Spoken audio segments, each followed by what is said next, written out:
Hello everyone, welcome to Internet Learning. Hope you all are doing well. So today we are going to discuss the topic rebuilding a world economy, the post-war era. So इस section में हम देखेंगे कि किस तरीके से first world war के बाद सेकेंड वर्ल्ड वॉर हुआ और सेकेंड वर्ल्ड वॉर में भी बहुत ज़्यादा दिक्कतें आई। जिस तरीके से फर्स्ट वर्ल्ड वॉर में इतनी ज़्यादा डिवास्टेशन हुई थी, डिस्ट्रक्शन हुआ था, इसी तरीके से सेम चीज़ें वर्ल्ड ने सेकेंड वर्ल्ड वॉर में फेस करी।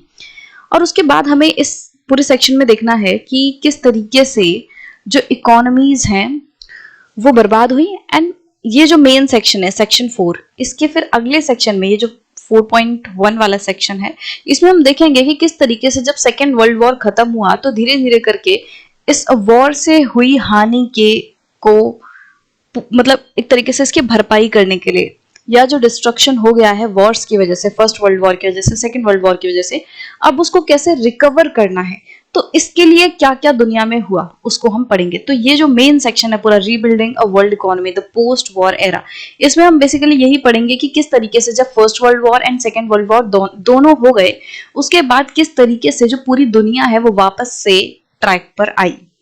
तो इस वीडियो में हम बेसिकली सेकेंड वर्ल्ड वॉर की बात करेंगे और ये जो रिकवरी वाली बात है वो हम सेकेंड, इसका जो सेक्शन है 4.1 उससे पढ़ेंगे।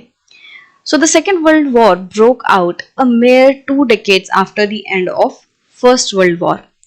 तो फर्स्ट वर्ल्ड वॉर जो है वो 1914 से लेके 1918 तक चली थी और इसके लगभग 2 दशक बाद ही सेकेंड वर्ल्ड वॉर शुरू हो गई थी। सो 1939 में सेकेंड वर्ल्ड वॉर जो है वो शुरू हो चुका था।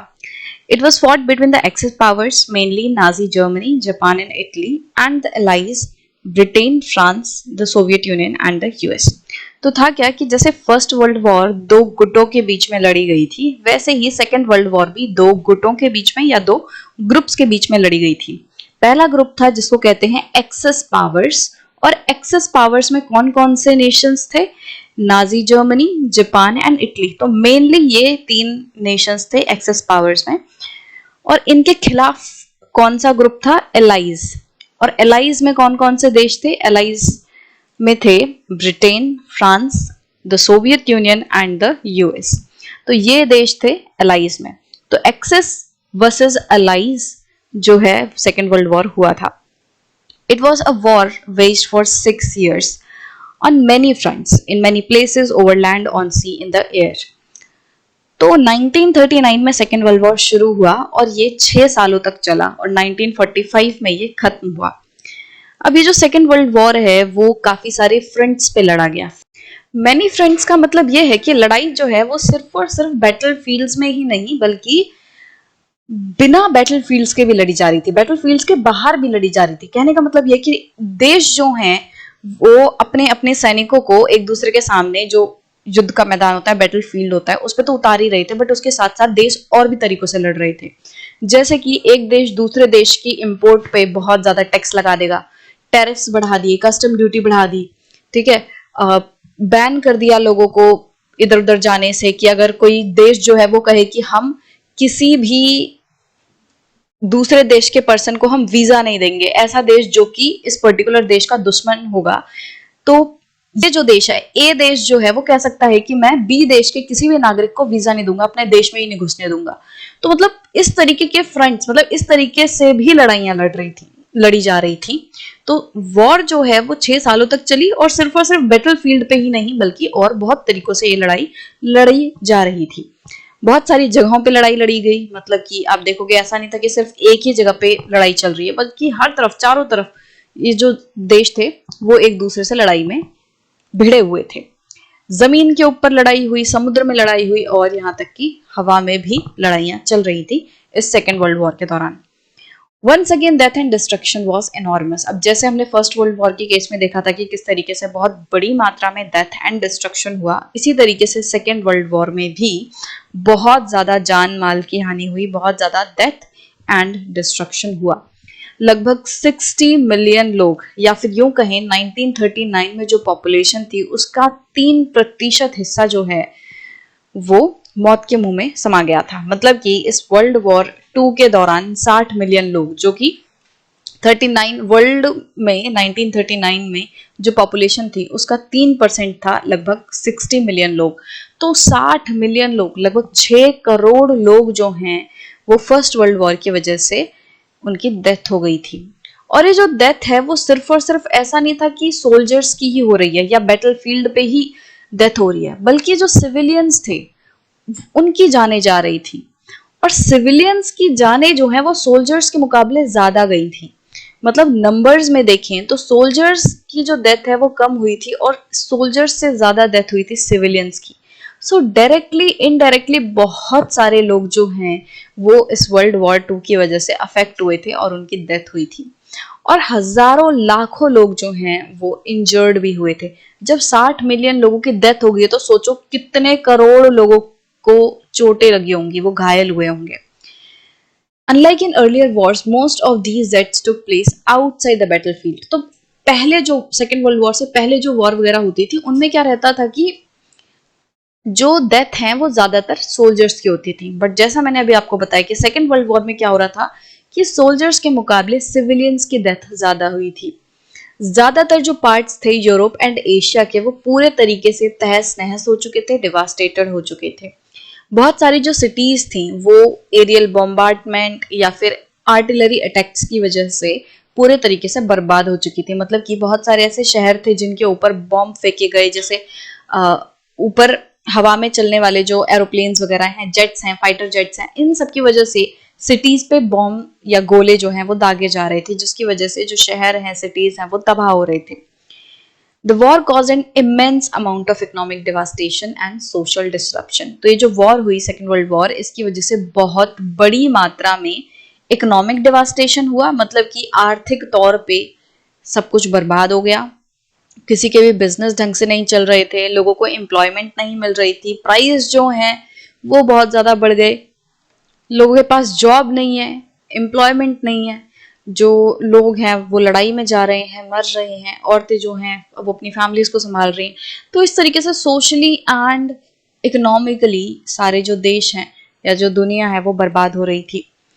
Reconstruction promise to be long and difficult. अब इस वॉर के बाद जो रिकंस्ट्रक्शन होगा, जब इसकी रिकवरी होगी, पहले जैसा सब कुछ किया जाएगा, तो वो चीज ना बहुत ही मुश्किल लग रही थी। और ऐसा लग रहा था कि जितना नुकसान हुआ है ना वर्ल्ड वॉर 2 की वजह से, वो काफी ज्यादा सालों में जाके पहले जैसा हो पाएगा। मतलब इतना ज्यादा तबाह हो चुका था मतलब वर्ल्ड, कि अगर हमें इसकी रिकवरी करनी थी, अगर इसे वर्ल्ड वॉर से पहले जैसा बनाना था, तो कई दशक लग जाने वाले थे। तो लोग जो हैं बहुत ही ज्यादा परेशान थे, हताश थे। अब इस पूरे वॉर के टाइम पे दो क्रूशियल इन्फ्लुएंसर्स नजर आए। इन्फ्लुएंसर्स कैसे? देश के फॉर्म में। दो ऐसे इंपॉर्टेंट नेशंस थे जिन्होंने पूरे वर्ल्ड को इन्फ्लुएंस किया, मतलब वर्ल्ड वॉर के बाद रिकंस्ट्रक्शन करवाने में, कि भाई वर्ल्ड वॉर तो हो गया बट अब दुनिया को रिकवर भी करवाना है, पहले जैसा करना है, जो हानि हुई है उसको ठीक करना है, जो घाव हुए हैं उनको ठीक करना है। तो इस पूरे पोस्ट वॉर रिकंस्ट्रक्शन में दो देशों ने काफी इंपॉर्टेंट रोल प्ले किया। The first one was US. US जो है वो वर्ल्ड वॉर के दौरान काफी dominant economic, political and military power जो है निकल के आया था वेस्टर्न वर्ल्ड में। तो मतलब कि जैसे हमने फर्स्ट वर्ल्ड वॉर में ही देखा था कि यूएस जो है फर्स्ट वर्ल्ड वॉर में ही काफी पावरफुल बन चुका था, काफी बड़ा लैंडर बन चुका था। यूएस के बैंक्स की वेल्थ, यूएस के लोगों की वेल्थ जो है फर्स्ट वर्ल्ड वॉर के बाद बढ़ चुकी थी। तो यही चीज जो है सेकेंड वर्ल्ड वॉर में भी दिख रही थी। तो यूएस जो है अब first world war and second world war के बाद काफी डोमिनेंट बन चुका था, काफी पावरफुल नेशन बन चुका था, पॉलिटिकली भी, इकोनॉमिकली भी और मिलिट्री वाइज भी। बहुत अच्छी मिलिट्री थी, सेना थी यूएस के पास। अब सेकेंड जो देश है वो था सोवियत यूनियन। सोवियत यूनियन जिसे हम आज रशिया कहते हैं, तो पहले ये सोवियत यूनियन हुआ करता था। पहले रशिया जो है, मतलब आज का जो रशिया है, इसके साथ 14 और देश हुआ करते थे। तो टोटल आज के 15 देशों का समूह था यूएसएसआर। बट फिर 1991 में क्या हुआ, यूएसएसआर जो है वो टूट गया और 15 देशों में बट गया। तो ये जो यूएसएसआर है या सोवियत यूनियन जो है, इसने भी काफी इंपॉर्टेंट रोल प्ले किया पोस्ट वॉर रिकवरी में। It had made huge sacrifices to defeat Nazi Germany. तो सोवियत यूनियन ने काफी ज्यादा सेक्रीफाइस किए थे नाजी जर्मनी को हराने के लिए। सेक्रीफाइस मतलब कि जैसे वॉर होता है ना, तो वॉर के दौरान प्रिजनर्स ऑफ वॉर बन जाते हैं। प्रिजनर्स ऑफ वॉर क्या होता है कि जैसे ये एक देश है ए और ये एक देश है बी। अब इन दोनों के ही अपने अपने सोल्जर्स वगैरह जो हैं लड़ रहे हैं। अब अगर लड़ते लड़ते कंट्री बी ने क्या किया, कंट्री ए के सोल्जर्स को बंदी बना लिया वॉर के दौरान, तो ये क्या हो गया, ये प्रिजनर्स ऑफ वॉर है कि जब वॉर के दौरान किसी दूसरे देश के लोगों को, उनके सोल्जर्स को बंदी बना लिया जाता है, तो वो क्या हो जाते हैं, प्रिजनर्स ऑफ वॉर। तो जर्मन में क्या हुआ था, बहुत सारे रशियन लोगों को, रशियन जो सोल्जर्स थे उनको बंदी बना लिया था। बहुत सारे प्रिजनर्स ऑफ वॉर थे जो कि रशिया के थे और उनको जर्मनी ने अपने कब्जे में ले लिया था और उनके साथ बहुत ज्यादा अत्याचार किया था। लगभग 3.5 मिलियन सोवियत प्रिजनर्स थे, प्रिजनर्स ऑफ वॉर थे, जो कि जर्मन के कैप्टिविटी में मर गए थे।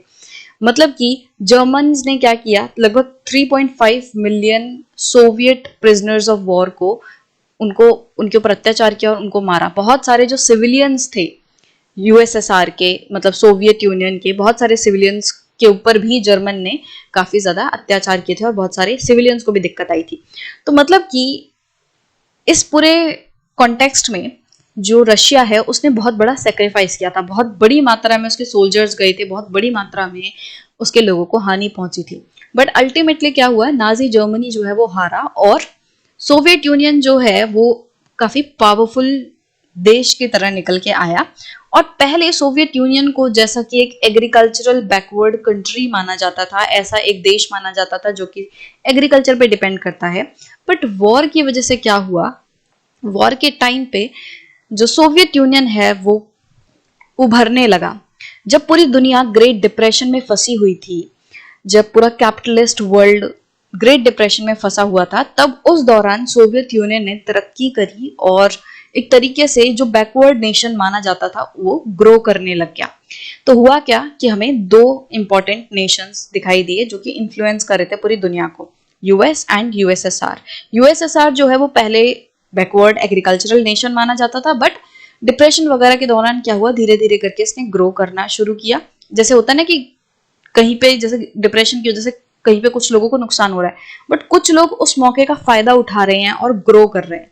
तो वो चीज की रशिया ने या सोवियत यूनियन ने, तो उसकी वजह से वो काफी पावरफुल बन गया। और इसके बाद ना पूरी दुनिया दो खेमों में बट गई, जैसे एक यूएस की तरफ थे और एक यूएसएसआर की तरफ थे। इस तरीके से दुनिया जो है दो बड़े गुटों में बट गई कि ऐसे लोग जो यूएस की सपोर्ट कर रहे हैं, ऐसे लोग जो रशिया की सपोर्ट कर रहे हैं, क्योंकि यूएस और रशिया जो है आपस में ये भी कॉम्पिटिटर्स बन रहे थे। हालांकि जब सेकेंड वर्ल्ड वॉर हुआ तो वॉर में ये दोनों साथ में थे, वॉर में ये दोनों ही अलाइज का पार्ट थे, लड़ाई ये लोग साथ में लड़ रहे थे, US and Soviet union. But धीरे धीरे करके जैसे वर्ल्ड वॉर खत्म हुई और बाद में क्या हुआ कि यूएसएसआर एंड यूएस जो है वो आपस में एक तरीके से कॉम्पिटिटर्स बन गए। और जैसे आज आप देखते हो कि कैसे यूएस वर्सेस यूएसएसआर होता रहता है, या यूएसएसआर तो अब नहीं है, यूएस वर्सेस रशिया होता है। तो ये दोनों बड़े देश ऐसे हैं जिनमें आज भी अब क्या है, फूट डली है। हालांकि इस चीज पे इतना आपको जोर नहीं देना, ये मैंने जस्ट आपको ऐसे ही बता दिया। लड़ाई इन दोनों ने साथ में लड़ी, साथ में जो एक्सेस पावर थी उनको हराया है रशिया या सोवियत यूनियन। उस टाइम पे सोवियत यूनियन था, तो France, Soviet union and US ने मिलके जो एक्सेस पावर्स हैं Nazi Germany, Japan and Italy को हराया था। और बाद में इस वॉर के बाद यूएस एंड रशिया जो है, सॉरी अभी बार बार रशिया निकल रहा है, बट इसका मतलब ये है कि इस टाइम तक रशिया नहीं बना था, ये पूरा यूएसएसआर था। तो यूएस एंड सोवियत यूनियन जो है वो अब दो इंपॉर्टेंट नेशंस के तौर पे उभर कर आए, जो कि इस पूरी दुनिया को एक तरीके से संभालेंगे, या फिर यूं कहेंगे कि अब इसकी रिकवरी को काफी ज्यादा इन्फ्लुएंस करने वाले हैं। ये काफी बड़ा प्रभाव डालेंगे दुनिया को वापस से ट्रैक पर लाने में।